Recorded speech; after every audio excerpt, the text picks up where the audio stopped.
ಸೂರ್ಯಪಾನ ಸ್ಥಳೀಯ ಪೊಲೀಸ್ ಠಾಣಾ ವ್ಯಾಪ್ತಿಯಲ್ಲಿ ಬರುವ ಶಿವಪೇಟ ಗ್ರಾಮದಲ್ಲಿ ವ್ಯಕ್ತಿ ಓರ್ವ ಗಾಂಜಾ ಗಿಡವನ್ನು ಬೆಳೆದಿದ್ದಾನೆ ಅಂತ ಖಚಿತ ಮಾಹಿತಿ ಮೇರೆಗೆ ದಾಳಿ ಮಾಡಿ 10 ಹಸಿ ಗಾಂಜಾ ಗಿಡವನ್ನು ವಶಪಡಿಸಿಕೊಂಡ ಘಟನೆ ಸೋಮವಾರ ಸಾಯಂಕಾಲ ಬೆಳಕಿಗೆ ಬಂದಿದೆ. ಬಂಧಿತ ಆರೋಪಿ ಬಸಲಿಂಗಪ್ಪ ಸಿದ್ದಪ್ಪ ಮೇಟಿ 67 ನಿವೃತ್ತ ತೋಟಗಾರಿಕೆ ಇಲಾಖೆ ನಿವೃತ್ತ ಗಾರ್ಡನ್ ಅಂತ ತಿಳಿದು ಬಂದಿದೆ. ಮನೆಯ ಪಕ್ಕದಲ್ಲಿ 2 ಕೆಜಿ ಗಾಂಜಾ ಗಿಡ ಬೆಳೆದಿದ್ದ ಖಚಿತ ಮಾಹಿತಿ ಮೇರೆಗೆ ಸ್ಥಳಕ್ಕೆ ಪೊಲೀಸರು ದಾಳಿ ಮಾಡಿ ಆರೋಪಿಯನ್ನ ವಶಕ್ಕೆ ಪಡೆದಿದ್ದಾರೆ.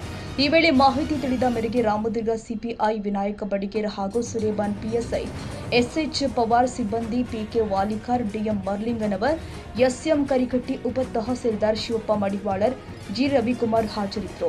ಇವನು ತನ್ನ ಮನೆಯ ಪಕ್ಕದಲ್ಲಿ ಹಲವಾರು ರೀತಿಯ ಗಿಡವನ್ನು ಬೆಳೆಸಿರುವ ಗಿಡಗಳ ಜೊತೆಗೆ ಅಂದಾಜು 10 ಗಾಂಜಾ ಗಿಡವನ್ನು ಬೆಳೆದಿರ್ತಾನೆ. ಅಂದಾಜು ಮೌಲ್ಯ 10 ರಿಂದ 15 ಸಾವಿರದ್ದು ಅಂತ ತಿಳಿದು ಬಂದಿದೆ. ಈ ಪ್ರಕರಣ ಸುರೇಬಾನ್ ಪೊಲೀಸ್ ಠಾಣೆಯಲ್ಲಿ ದಾಖಲಾಗಿದೆ.